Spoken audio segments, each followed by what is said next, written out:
The banquet hall at the Grand Cascade Hotel was suffused with the golden glow of chandeliers, the kind of light that makes everyone look like they're in a movie. 300 people. That's how many were squeezed into that space on the evening of November 15th. Most of them were colleagues from my company, friends, family, people who'd watched my marriage unfold over the past 7 years. I stood in the back, dressed in the navy suit that Sarah, my wife, had picked out specifically for this night. It was our company's gala, recognition night.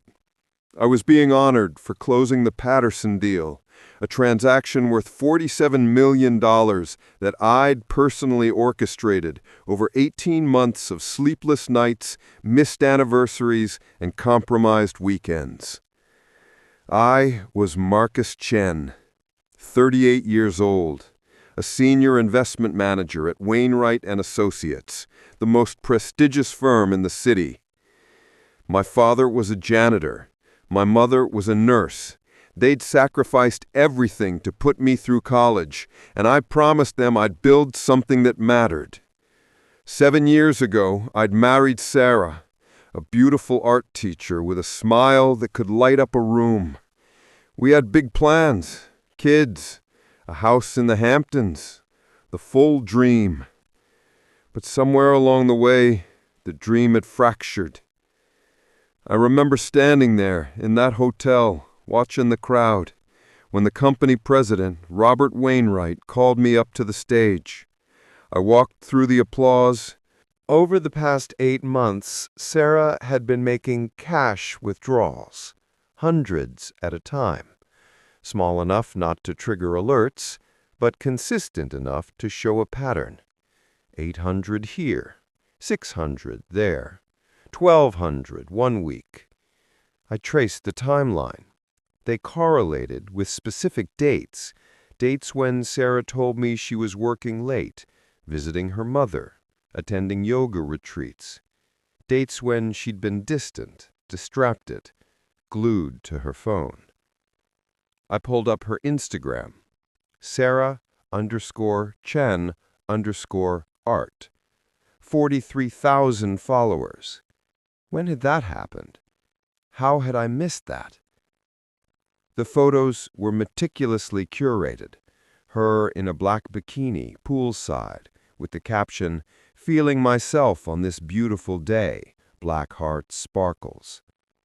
Her in a crop top and shorts, with some pouting expression, "Who else is ready for the weekend?" Her in lingerie, tastefully photographed but unmistakably suggestive. "Confidence is the best outfit," lips.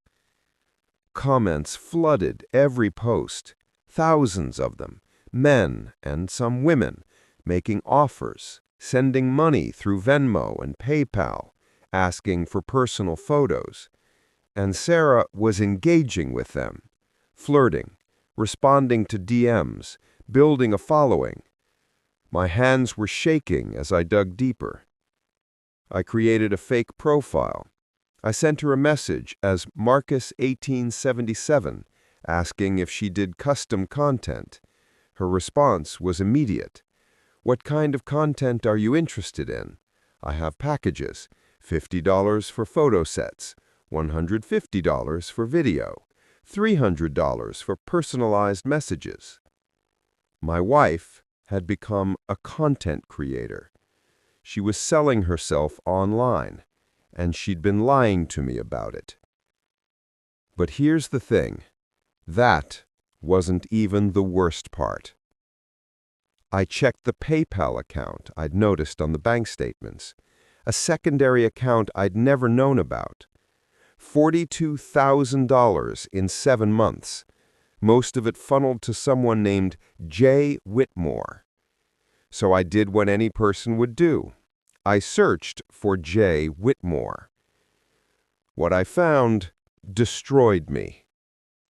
Jason Whitmore, 34 years old, a photographer. His website showed his work: event photography, portraits, some artistic nude photography. And there, Embedded in his entire portfolio was Sarah. Hundreds of photos of Sarah. Some professional, some intimate, some downright explicit. The timeline revealed itself like a horror story unfolding frame by frame. They'd met 9 months ago at an art exhibition. Sarah had gone alone. She had introduced herself to Jason. They exchanged numbers. What started as consulting on her Instagram aesthetic had become a full-blown affair, disguised as a photo shoot business. Jason wasn't just photographing her, he was sleeping with her. Every Wednesday evening when Sarah said she had spin class, every Saturday afternoon when she claimed she was at her mother's house, Jason Whitmore. She was giving him money, my money, while betraying me. But even that wasn't the worst part. I found the messages. I hired a private investigator. 3 weeks later, I had everything. A detailed report, photos of Sarah entering a hotel with Jason, credit card receipts, testimony from the concierge. But most damning, I managed to recover deleted messages from Sarah's phone after she'd upgraded. Messages to Jason that said things like, "Marcus is such a bore. He's always working. He has no idea what I've become. I feel alive for the first time in years. With you, I feel seen." She felt seen. I was working 80-hour weeks. I was closing deals that kept us financially secure. I was planning our future. And she felt unseen. The month that followed was the longest performance of my life. I came home every evening and pretended everything was normal. I kissed her. I asked her about her day. I listed inappropriate online activity. I'm sure it's baseless, but we have to investigate these things. I nodded gravely. I appreciate you telling me. I'll look into it. This was the domino effect I'd orchestrated. The pressure on me would cascade back toward Sarah. She'd panic. She'd make mistakes. 3 days later, she did exactly that. Sarah came to me in a state of anxiety I'd never seen before. Her hands were trembling. Her face was pale. "Marcus, we need to talk," she said. We sat in the living room, and I waited. I said nothing. I let her fill the silence, as people always do. "I need to tell you something, and I know it's going to sound bad, but I need you to hear me out." "Okay," I said calmly. "Tell me." I've been doing some social media work. You know, making content, posting photos, building a following. It started as a way to feel creative, to build my own thing outside of teaching. But it became more than that. I've been making money from it." She was confessing, partially. But she was still lying by omission. "How much money?" I asked. "Maybe 40,000 over several months." The fact that she downplayed the timeline told me everything. She was still protecting the affair. "And what about Jason Whitmore?" The color drained from her face. Her eyes went wide. The moment of silence that followed was deafening. How did you... "I know everything, Sarah. I've known for over a month. The affair, the money, the hotel rooms, the messages, all of it." She started crying. Not tears of remorse, tears of being caught. There's a difference. "Marcus, I can explain." "Don't," I said, my voice steady as ice. "There's nothing to explain. You betrayed our marriage. You lied to me repeatedly. You used money from our shared accounts to finance an affair with a man you've been sleeping with while telling me you were at yoga." "You don't understand," she started. "I understand perfectly. You felt unseen. You felt alive, you felt beautiful and desired, and instead of talking to your husband about it, instead of suggesting we go to therapy, instead of doing literally anything honest, you chose deception." She was sobbing now. "I didn't mean to hurt you. I just wanted to feel like myself again. I wanted to feel beautiful." And there it was.